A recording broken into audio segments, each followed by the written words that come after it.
Good morning, everyone. I'm happy you could all be here on this glorious, bright Sunday. We'll start with our offering song, so if we could all rise and join in the music.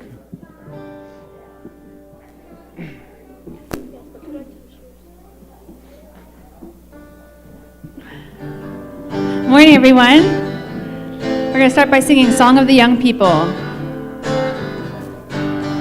We shout with joy, we rise and sing, the will of God is done. A new day dawns and the dream lives, the Son of God has come. Fight bravely to crush Satan, God's power will be revealed. In the children of our Father, the youth of harmony, the darkness which has covered us in Him has been dispelled. The dawn breaks into daylight, we ring the morning bell. 30 million shall live in the bright white light of truth. Let us rise and march forward with harmony of youth. As children of the heavenly power, we march against our foe. The command comes and the world bows to our true Father's own. Beaming light unto the nations, we carry high our dream. Let us win out for our Father. We're going to sing it one more time. Let's clap, everybody. We shout with joy, we rise and sing, the will of God is done. A new day dawns and the dream lives, the Son of God has come. Fight bravely to crush Satan, God's power will be revealed. In the children of our Father, the youth of harmony, the darkness which has covered us in Him has been dispelled. The dawn breaks into daylight, we ring the morning bell.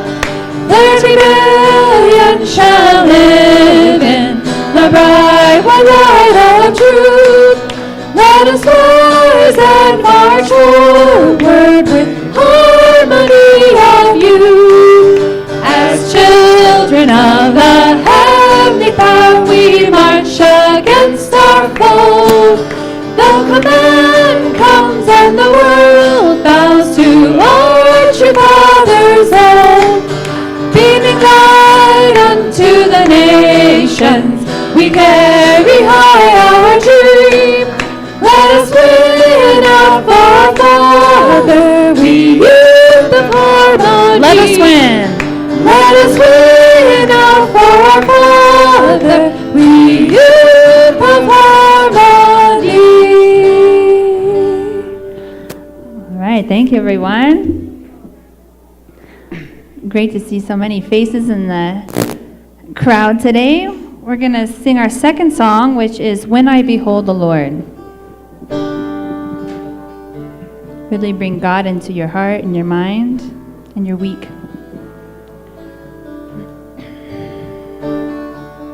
When I behold the Lord of all, my old self dies away. So dies the world of sinfulness, giving birth to good. Soon a new self emerges, clear and bright and pure. Come and behold the new life, heaven and earth reborn. Now I behold Jerusalem, city of loveliness.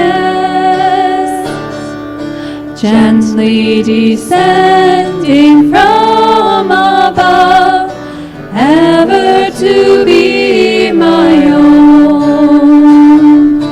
Joy never-ending is with me, long as the Lord is near. Joy ever flows in sweetness, river of precious life. Kingdom of God eternal, fervently I desire. Heavenly rays so softly fall, shining the sun of grace, springing forth in ripeness, fruit of the tree of life. Torment of doubt is over, gone is the shadow of death, torturing every part of me. Sinfulness rules my soul. Still God can raise me purified, giving creation to me, letting me live in his palace, shining with golden light. Boundless is love and kindness, boundless is love for me. Boundless is love and kindness, boundless is love for me. Give it up for the band. Everyone can take a seat and join me in prayer. Dear most beloved Heavenly Parents, thank you for this wonderful day where we could be here all together as family. Thank you for the sunshine. Thank you for the laughter of children running around. It's so nice to feel that we can just be ourselves here with our brothers and sisters, open and free and honest. I pray, however our week went, when we come here, we can let everything go, or bring our joy and happiness into this place, that we can be with you. I pray that all the work that went into making this service and all the people driving from different places can be healed and open. I want to offer this day to you, Heavenly Parents, and all that prepared it. I offer this in my name, Neil and Teresa Richel. Bless your couple. Aju. All right, so let's take a few minutes and greet your neighbor. Give them hugs, say hello. We'll do that for a few minutes. And at this time, we'll be having an offering song. So if we can all welcome up the band. This is a special offering song that they prepared for, so let's encourage them and let's listen to them.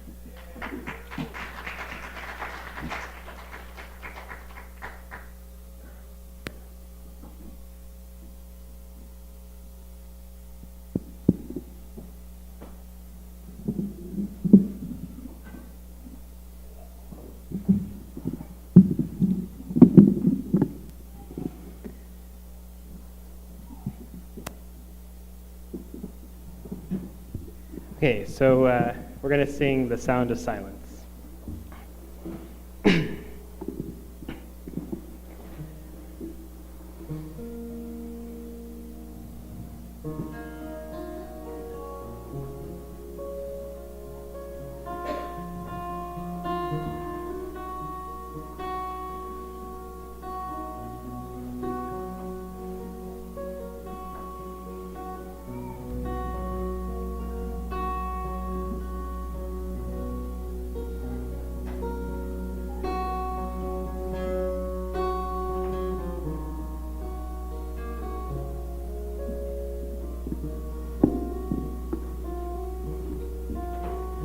Hello, darkness, my old friend.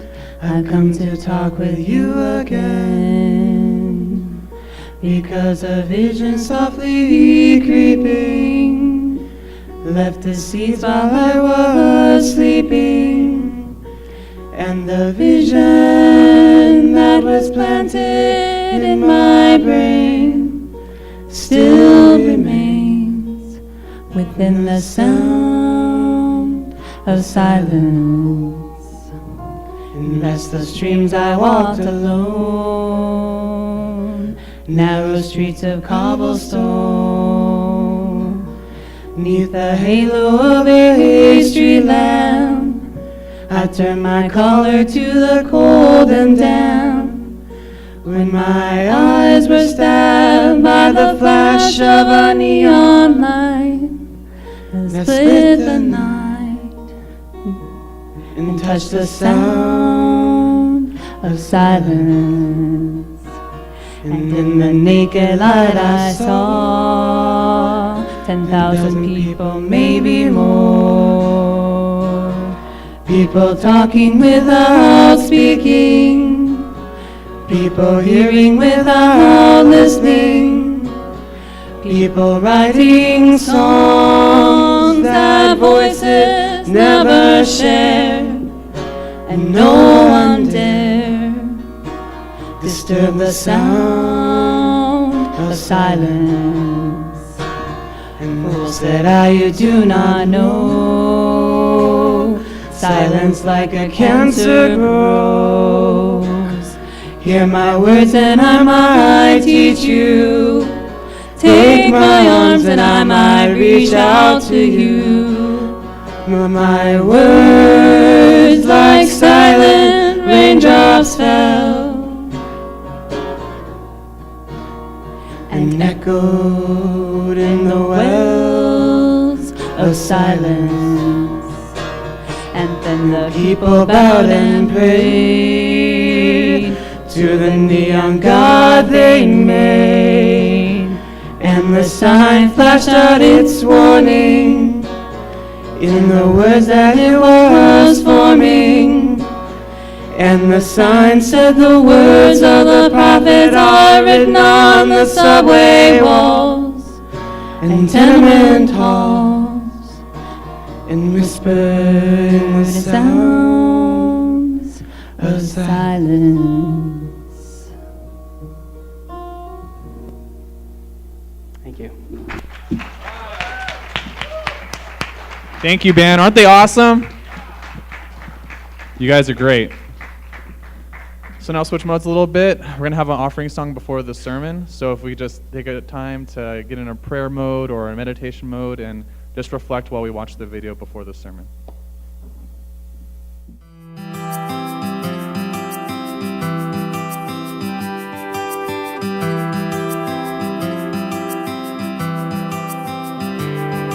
It's no mystery what the difference is between a love that lasts and one that's caving in. It takes more than a feeling if you want to survive in a world that blurs the lines between wrong and right, trades true love for a compromise. Oh, I want to finish the life we've started. I want to be two old beautiful souls who stayed with it. And in those times our feelings fade, I'm gonna give you the one thing that makes all the difference: commitment.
started. Just two broken souls clinging on to Jesus. We've seen his faithfulness and grace, and I wanna love you that way. Oh, I wanna finish the life we've started. I wanna be two old beautiful souls who stayed with it. And in those times our feelings fade, I'm gonna give you the one thing that makes all the difference. Commitment. You have my commitment.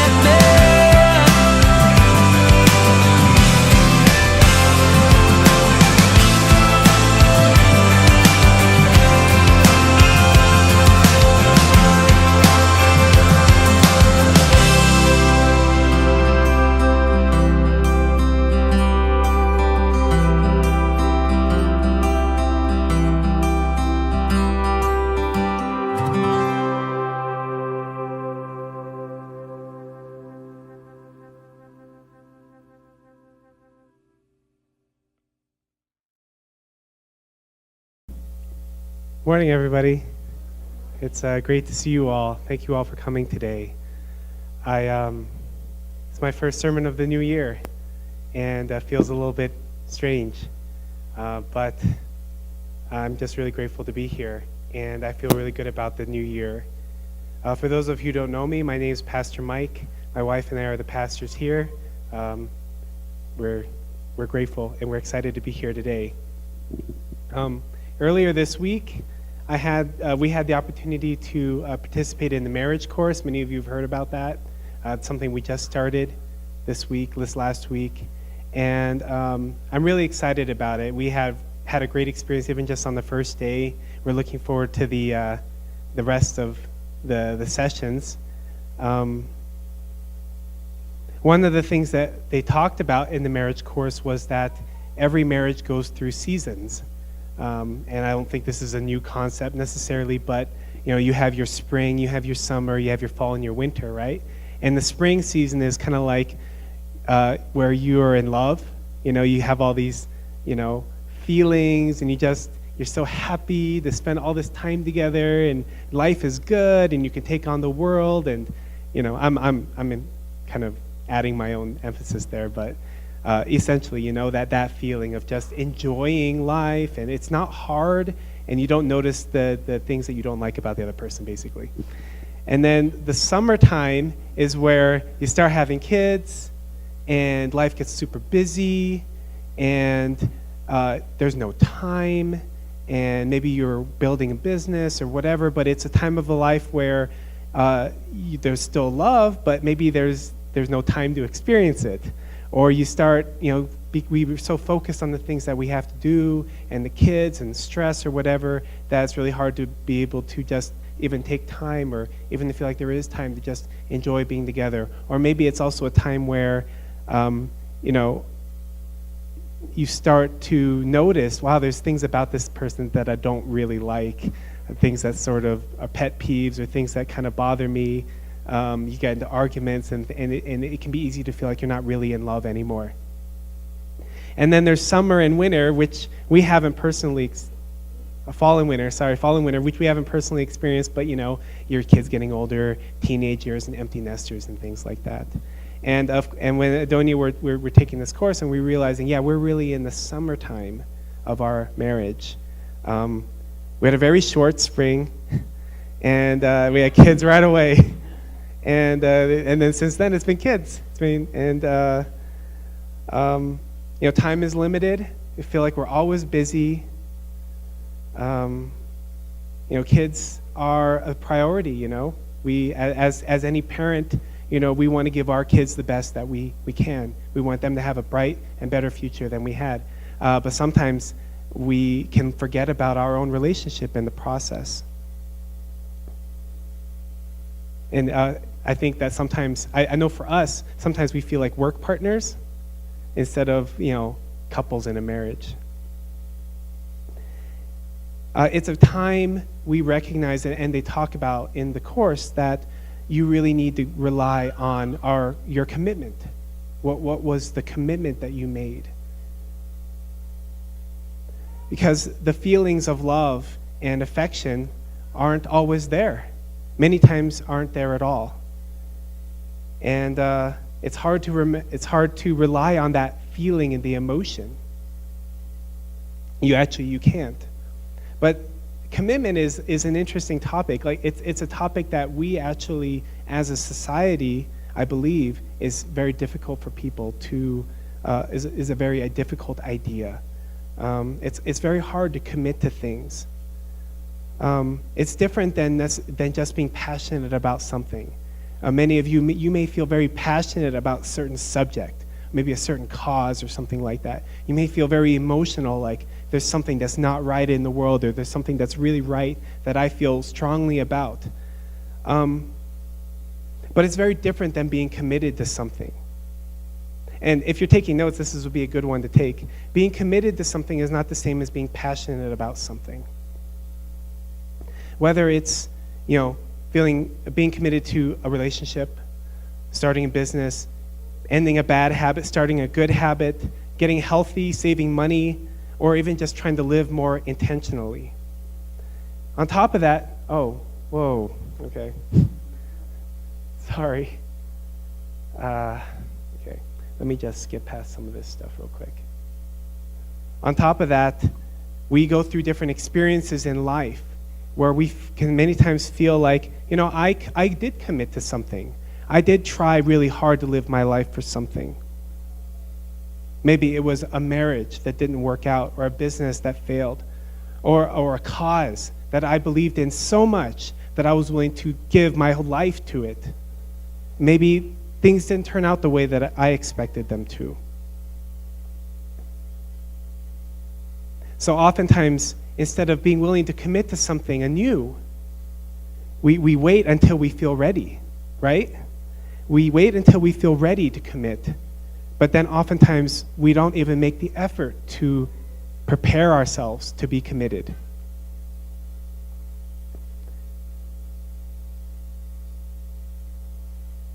My sermon topic is the summertime. So therefore, I found this meme that I thought was really perfect. I don't know who said it. Could have been lots of people. The perfect time to start something never appears. You never feel ready, really, to do the things that are most important in life. You never really feel ready to have a family and to have kids, for example. Once you go that road, you start to realize how much is required to make that work, how much is actually needed to make a real relationship work and to raise kids, and especially if you have a commitment to raising them as part of God's family, to raise them with a certain set of ideals and values and things like that. If we focus on what it takes to create that commitment, it can weigh so heavily on us that we never take the step because it seems to be so much. It really feels like it'd be too hard. Especially if, for example, you grew up in a dysfunctional family. Naturally, nobody wants to pass that on to their kids. But the beauty behind commitment is kind of the opposite. We think if we commit to something, it's going to be so hard. So why commit? But it's actually the opposite.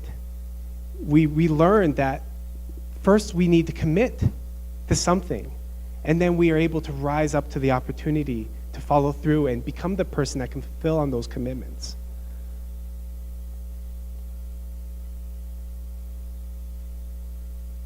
When Adonia and I first came here, we made a certain commitment, right? We committed to being the pastors, and we committed to doing that for a few years. It was a small commitment, but it was a commitment. But realistically, when we look back on that, we weren't ready. Like, we didn't know what we were getting into. We didn't know what kind of. We tried to prepare ourselves. We prayed. We talked a lot. We tried to figure, okay, this is probably going to happen, and this is probably going to happen, and this is probably going to happen. But you can do that for parenting. You can do that for starting a business, right? But you can never be prepared for all the things that might happen along the way. But we knew that's what we wanted to do at that time. It just felt right. We knew that was the next step in our life. So we went ahead and made the commitment anyway. And now, 3 years later, we're starting to realize, especially now that we've made a long-term commitment, we're starting to realize we don't have everything it takes to follow through with this commitment. Not just to sit here and be pastors and fill a job, but also to how to take this community to a next level, how to grow this community, how to create a prosperous community. I was having a conversation with someone yesterday, and I was saying, I want to create a model church community. And she said, what's that? And I'm like, I don't know. I've never seen one before, but I want to build it. I want to create it. So, this year, I committed to getting up early, as Adonia was talking about in their last sermon. I committed to developing my leadership skills and abilities, something I never thought I'd ever do, because I never thought I'd ever consider myself to be a leader, and to get healthy. I have let myself go. And so we're 2 weeks in to the year, right? January, what is today, 14th, 13th? And first week was great. First week, woke up early, got up, got out those God's words, prayer, felt really good. We're getting some exercise, eating healthy. Then yesterday, I felt really discouraged, and I wanted to give up. And it was kind of embarrassing because I'm like, oh my God, it's only been 2 weeks. That didn't really last very long. And it's a little embarrassing. But, how many times in our lives do we make commitments and realize, oh my God, there's going to be some obstacles in the way, here and there. There's going to be some challenges. There's going to be times where I feel discouraged and I feel like giving up on those things that I committed to doing. I'm going to be tested if I really am committed, or I really believe in those things, or if they're just things that I would like to have in my life, but But if push comes to shove, things are okay the way they are.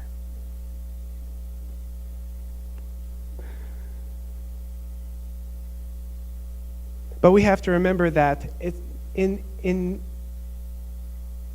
not just in marriage that we go through the summertime, that we go through the spring, where we experience inspiration and love and ease, in a sense.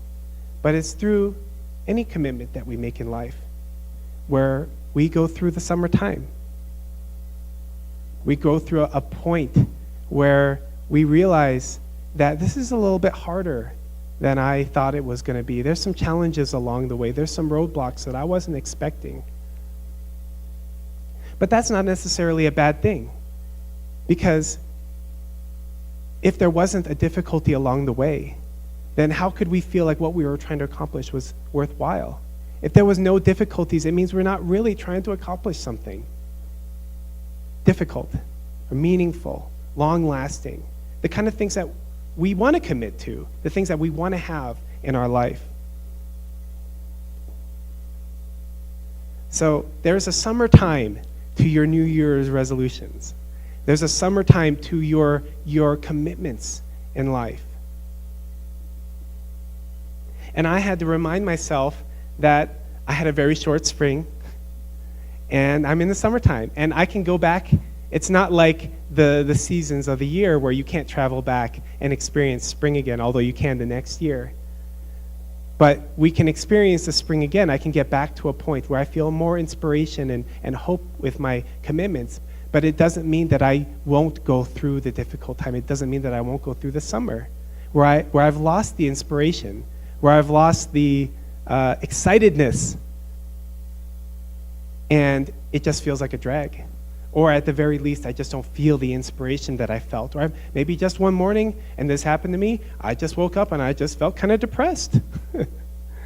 And it was hard for me to remember, why am I trying to do this? Why am I trying to accomplish this?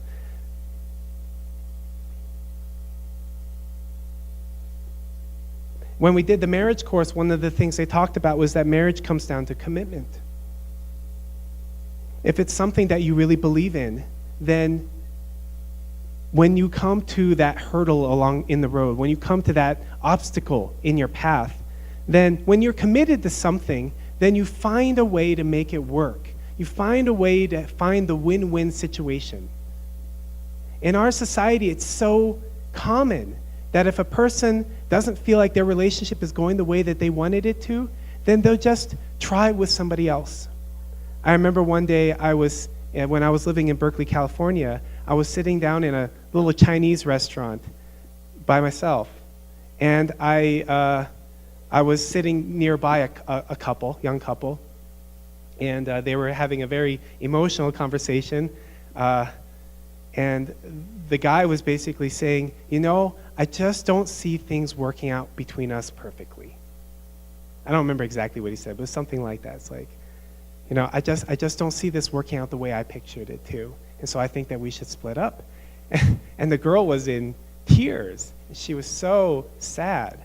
But how many times do we see this kind of a dynamic where we when things don't seem to be working out the way we want them to, we just try it with someone else.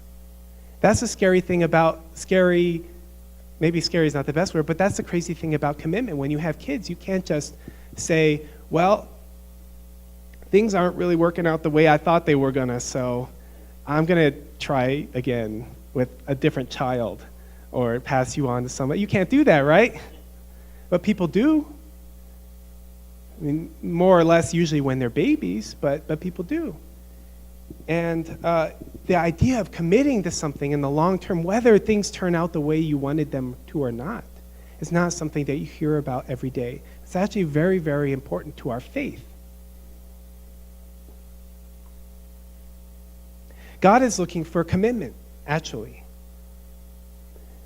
In our life of faith, in our walk of faith, we commit to something. We say, God, I'm going to do this for you. God, I'm going to be this kind of person for you. God, I'm going to create this kind of a family. And somewhere along the way, challenges are going to pop up in our path, whether it's our own personal traumatic experiences or baggage or challenges between the husband and wife or being able to raise children or being able to make money or all these different kind of things can pop up in our path. Crisis of faith. And I want to share a quote. Anyway, how many times have people promised God, I'm going to do this, I'm going to do that? And I found this most interesting quote that I thought you might enjoy. This is from our founder, Reverend Moon. He said, the most important thing in prayer is the attitude of the person who is praying. The most essential thing is your commitment to go toward his destination without reservation. If anything wants to block you, you have to be decided that it will never stop you. Unless you have that commitment first, God will not waste his time trying to help you.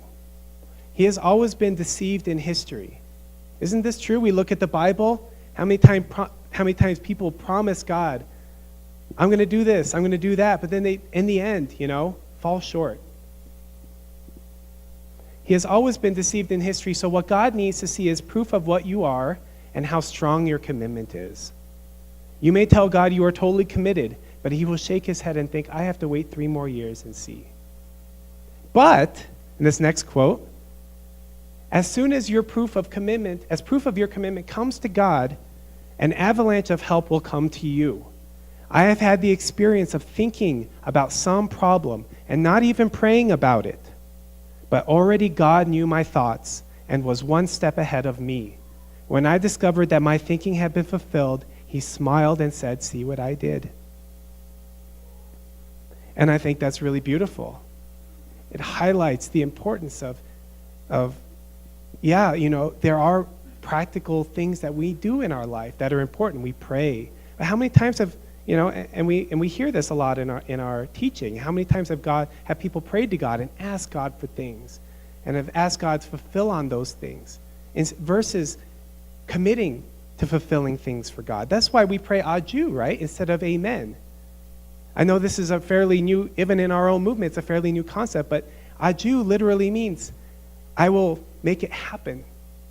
I am committed to making it happen. I'm not just asking God to do it for me, but I am committed to making it happen for God. And I think that's really awesome. The Bible says, commit your way to the Lord, trust in him, and he will act. Commit your work to the Lord, and your plans will be established.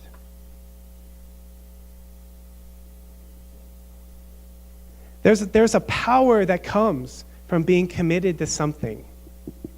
It's really different than just wishing to see something happen.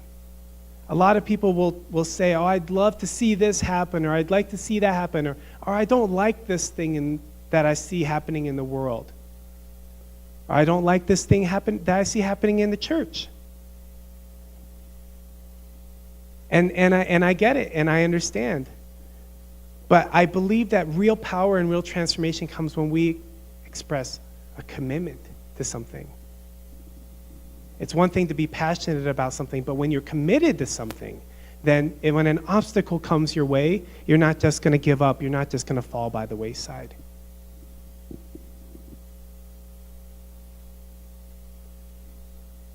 So, in this way, making these New Year's resolutions is a really wonderful thing. I think that maybe resolution is kind of a weak word. Maybe we should call them New Year commitments. But a commitment has a lot of weight to it. A promise that we don't break. And there was a meme that went on around New Year's that maybe some of you saw. I loved it. Why so optimistic about 2018? What do you think it will bring? Everything seems so messed up. And the other guy, or whatever that thing is, said, I think it will bring flowers. Yes, how come? Because I am planting flowers. And I just felt, I resonate with this so much because I hear, the world, there's problems in the world, there's problems in our church, but for me, I just feel like I'm planting flowers. And I expect flowers.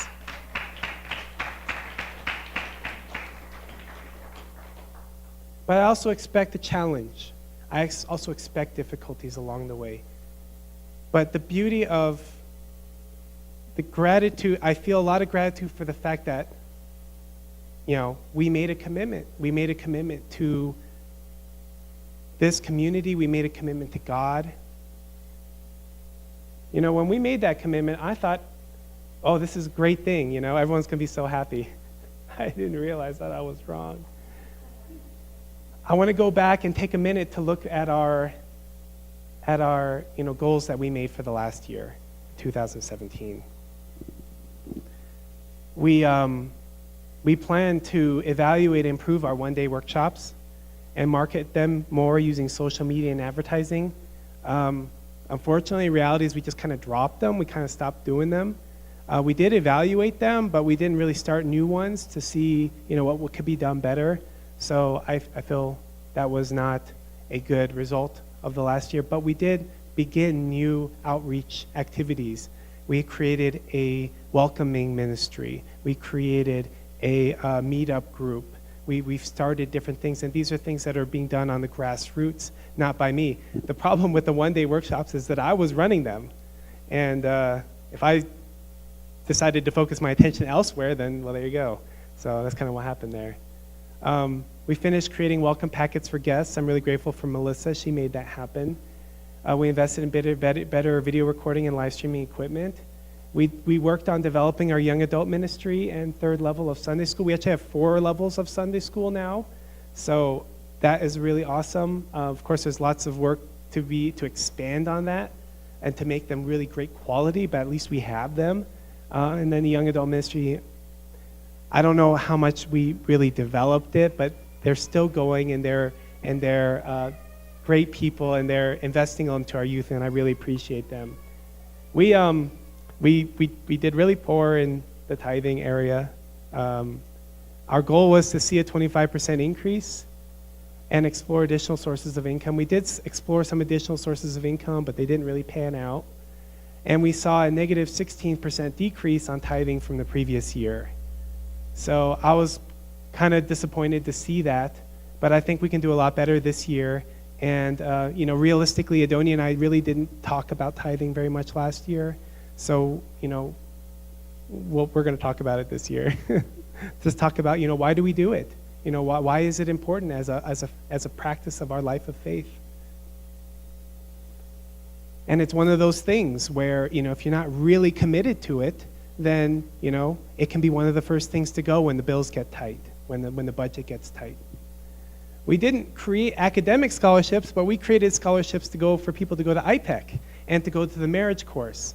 And so I figured, well, there's a lot of people out there who are doing academic scholarships, so maybe I should just leave that be. But, for people who want to be able to go to the 7-day workshop or the 4-day workshop in Las Vegas, we've made a path for many of those people who wouldn't have been able to go to be able to go. And that's put a bit of a strain on our budget, but I think it's a worthwhile investment when we invest into our own members.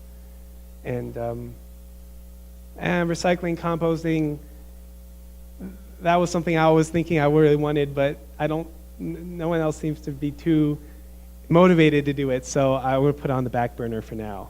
And there are certain things we wanted to do with our building that we didn't do. But we did renovate the bathroom downstairs, thanks to David. And but we have some other projects that we'd like to do, but I'm not sure if this is something that will, we didn't do them. Maybe, depending on how we do financially this year, we can do them. And then there's just a few beautification things we did outside, putting in the cherry trees and taking down the other dying trees.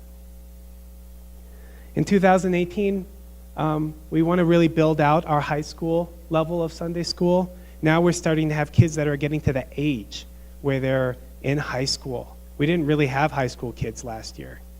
But now, as the kids are getting older, and it's not going to be long before my 8-year-olds are approaching that age where they're going to be young teens and high school age, we want to really build out a Sunday school class so that even though it's only one day a week, even though it's only a couple hours a week, and maybe it doesn't make a huge difference in their life, but they have the opportunity to come for a couple hours and learn about God, learn about their faith.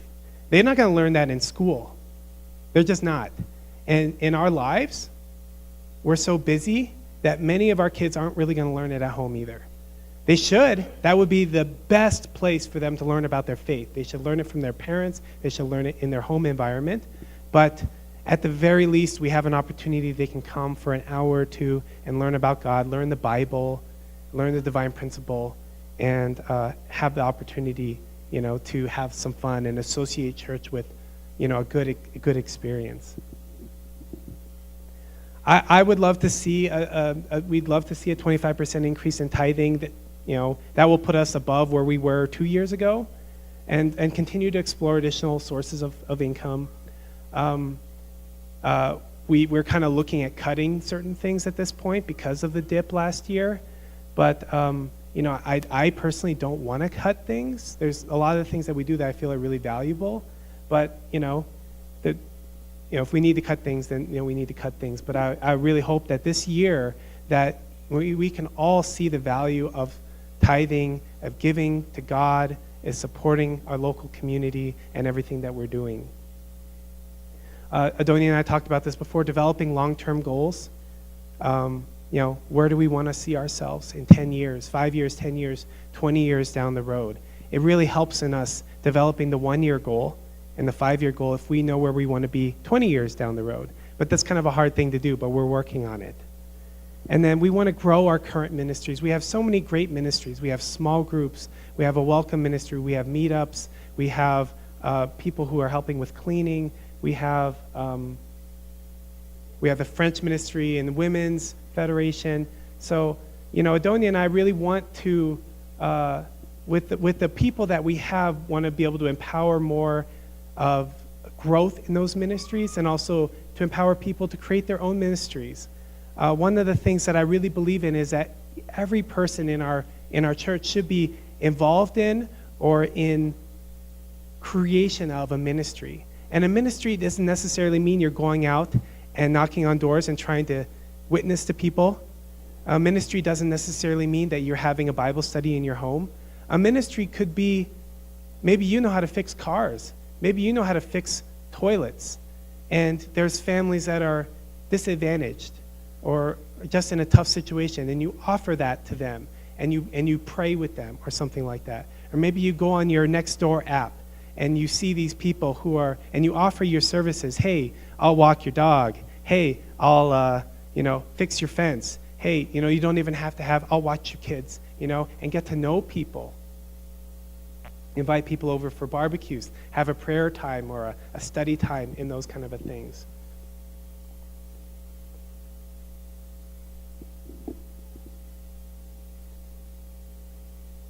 One of the things that we've seen the need for is to develop a path of growth for guests and new members. For somebody who comes and never been here before, they don't know some of the terminology and what we're all about, to be able to help a person to be able to study who we are and what we have, and take them from being able and to mature as a member of our community and really become assimilated, become one of the family. And then also for our own members, our current members, to be able to grow more.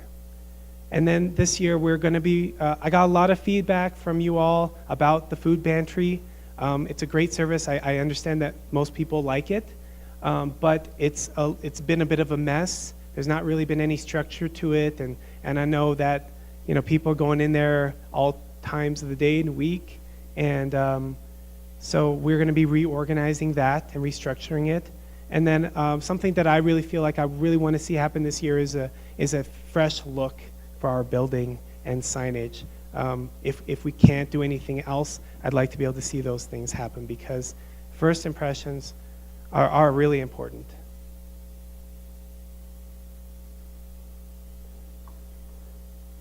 Okay.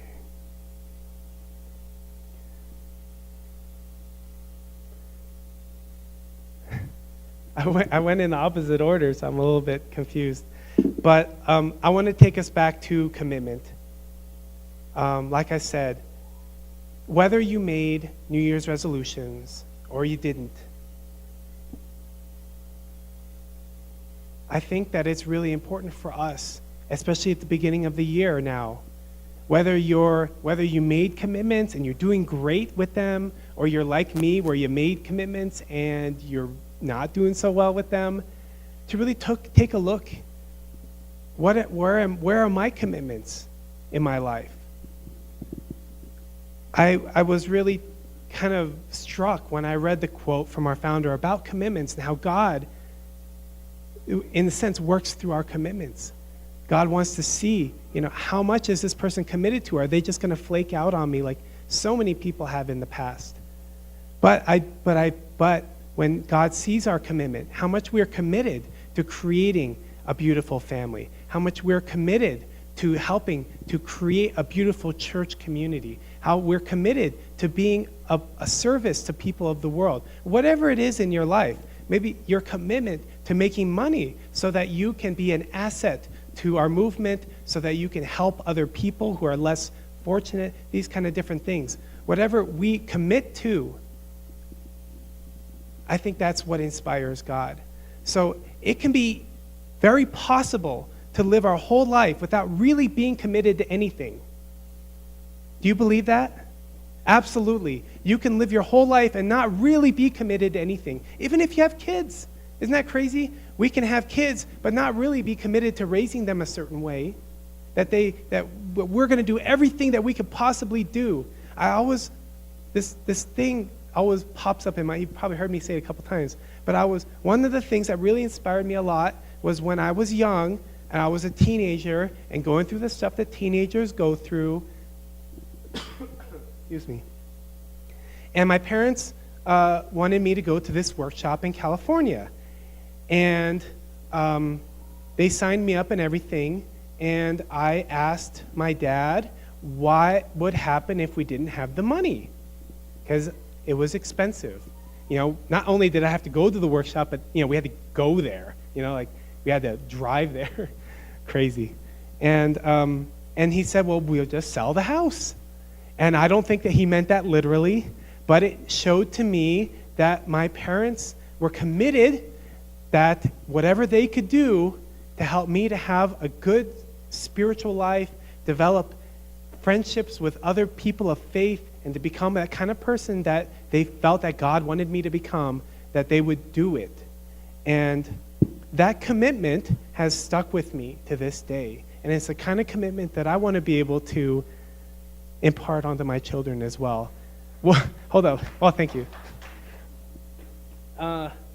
There was one of the things that me and Adonia have really wanted was for our kids to feel like they're doing it together with us. It's not just, oh, my parents are the pastors and it has nothing to do with me. But we didn't really know how we were going to do that. But we've always tried to have our kids participate in everything with us. Like, we had this nice Christmas tree earlier. And so the year before, I think I came over and I decorated it. And then Adonia came over and she's like, this looks terrible. So this year, we did it as a family. The kids came over and we did it all together. And we're always looking for ways to make it so that it's not just mommy and daddy. They're the pastors. They do their own thing. I have no idea what it is, and it doesn't involve me. We've tried to make it so that it was a family thing. And the other day, we had a couple visitors from out of town. And one of them was asking me, so what's it like pastoring here? And before I could answer, Nathan was sitting over in the kitchen making himself some toast. And he says, oh, it's all right. I was shocked. I was like, really? Like, you feel like she was asking you? And, they're young, and I don't know how they're going to turn out. But it was a heart-moving experience for me to feel like, maybe we've made some progress in that area where our kids do feel like this isn't just mommy and daddy's thing, that they're a part of it, they're participating in it, because we want them to grow up being owners of this church. We want them to feel like they're owners of this community, not just some outsiders or some people that just happen to grow up in it. So it's a positive thing. So I want to leave you with this meme, the last one here, because I just thought it was so awesome. If I can find it.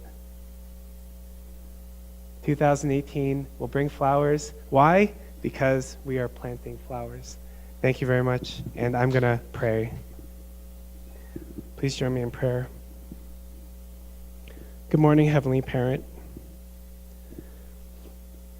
Heavenly Parent, it's amazing how quickly time goes by, and already we're halfway through the first month of 2018. So grateful for all the brothers and sisters who are here today to share this moment together. Grateful for your presence, Heavenly Parent, your ever-present guidance. You're always guiding us. I feel it so strongly many times. And I'm really humbled by that because many times I feel like we don't know what we're doing. And I think that many of us feel like we don't know what we're doing. We're parents, we're adults, we have jobs, we have ambitions and desires for our life. But in the end, we don't know what's going to happen tomorrow. We don't know what's going to happen a week or 2 weeks down the road, Heavenly Parent. We really want you, Heavenly Parent, to be in our lives. We want you to be the center of our lives and the center of our families. And as the year goes on, Heavenly Parent, I pray that we can all find a deeper level of commitment, whether it's a commitment to our faith, a commitment to you, a commitment to our families, a commitment to our pre-existing things that we're doing, Heavenly Parent. And I pray that you can believe in us, that even though human history is full of disappointment, many people who've made so many promises to you, but when things got tough, the expectations weren't met, they gave up. And we don't judge them, Heavenly Parent. Maybe we would have done the same thing in their shoes.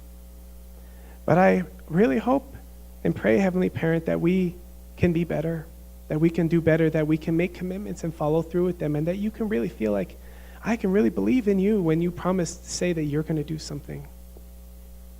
That when we promise God when we promise you that we're going to do something, that you'll listen and you'll be inspired. Because you know that when we make that promise, it's not just a promise. It's not just a a hope or a preference, but it's a commitment. I pray, Heavenly Parent, that when we look at all the different things happening in our lives,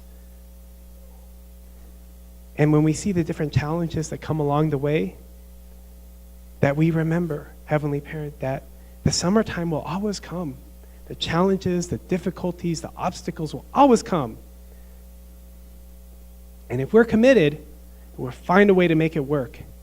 If our marriage is in trouble, we'll find a way to make it work. We'll find a way to make the win-win situation.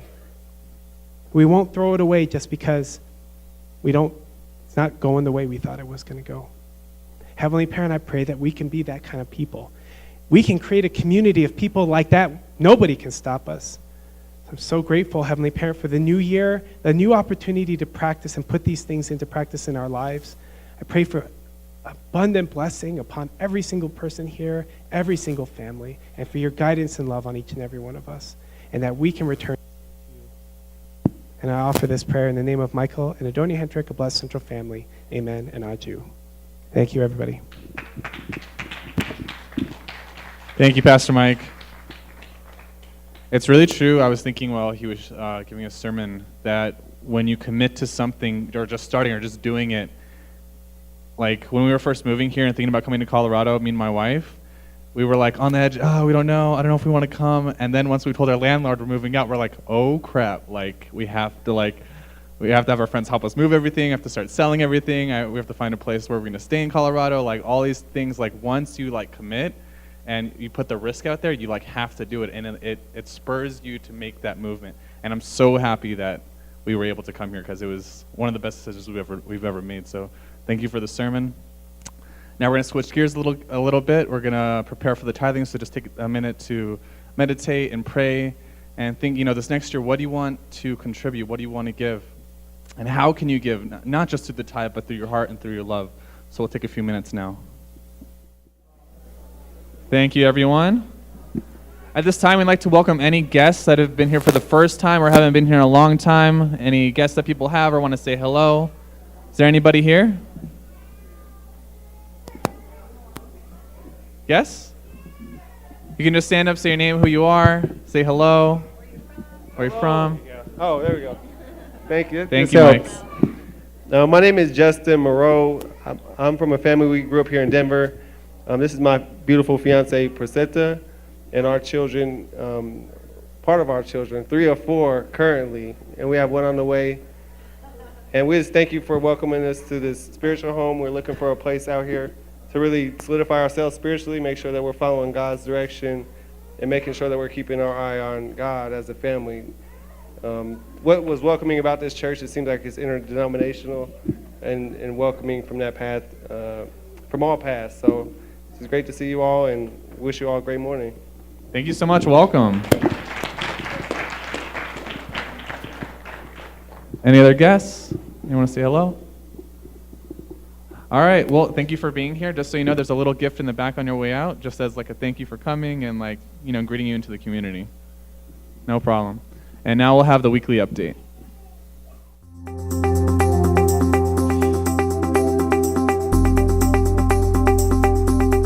Hello, this is Tina with your weekly update. Let's start with some news from Korea. On January 5th, True Mother held a special gathering for Cheonilguk leaders at the Changjeonggung, South Korea. Detailed progress reports were given from various regions of the world, followed by an address from True Mother. 사랑하는 전 세계 축복가정 식구 여러분, 하늘이 바라시는 하늘 부모님을 중심 삼은 인류 한 가족의 그 꿈을 실현한 기초 단위가 국가복귀입니다. 이제 우리가 목표로 정한 2020을 놓고는 2년밖에 남지 않았습니다. 하나님을 아는 것이 아닌 하나님을 모시는 생활을 할 수 있는 모범적인, 모델적인 축복가정, 종정 메시아 책임을 한 나라를 통해서 보여주고 이대로 따라하게 되면은 너희들에게도 하늘이 축복하실 것이다 하는 것을 보여주자는 의미에서 신은 새로운 신이 아닌 하나님을 모시는 종족 메시아들이 되어야 됩니다. 여러분들이 여러분 한 사람 한 가정이 일당백이 되어서 승리해야 합니다. 그리하여 여러분들의 정성과 수고가 하늘 앞에 상달될 수 있는 그러한 실적을 남길 수 있게끔 천보원 오늘 모인 여러분들이 다 그것에 등재되는 영예로운 효자 효녀 충신이 되기를 바랍니다. 축원합니다. Let's keep True Mother in our prayers as she heads to Senegal for the Africa Summit 2018. The summit, which will be held in one of the most prestigious conference centers in Africa, will include heads of state, parliamentarians, religious and business leaders, and other VIPs. True Mother will address the assembly on January 18th, and be sure to keep an eye out for details about the live broadcast on familyfed.org.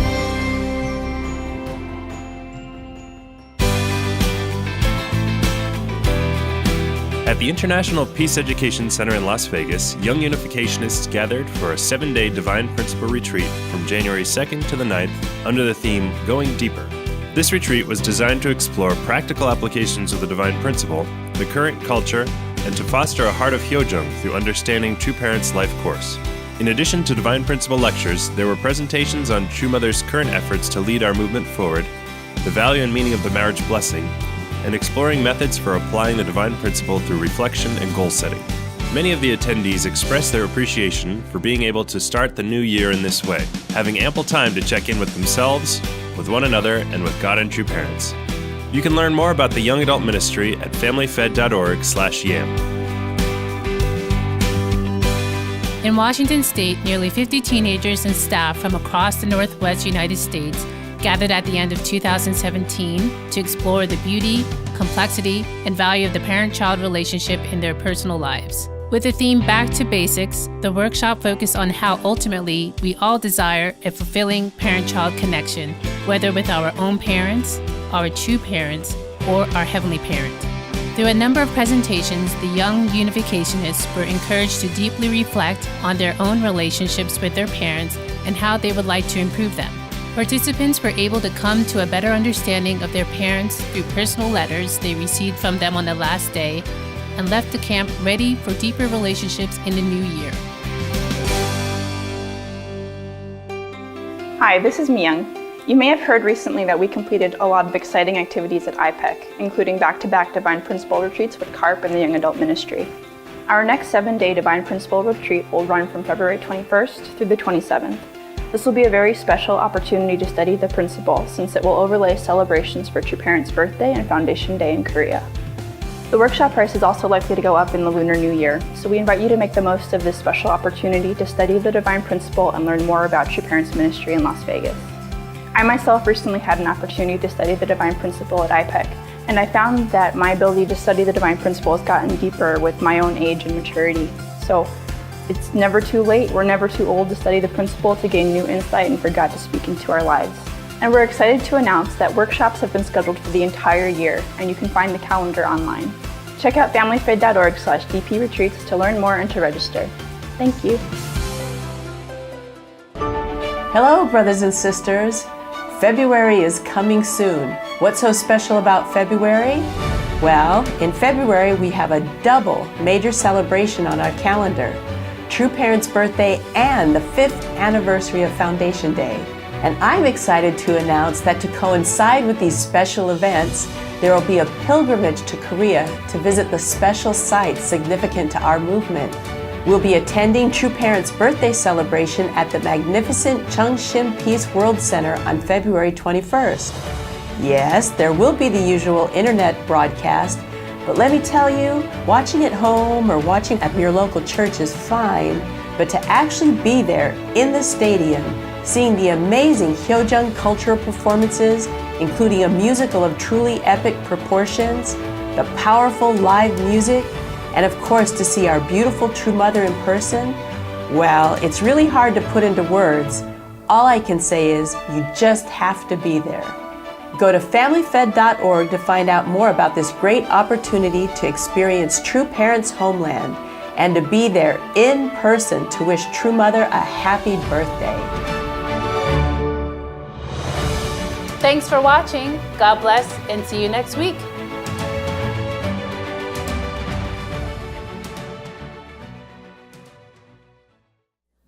Well, that looks exciting. All right. At this time, I'd like to let the kids go to Sunday school. And we'll continue with the local announcements. We'll just wait for them to run out of the room.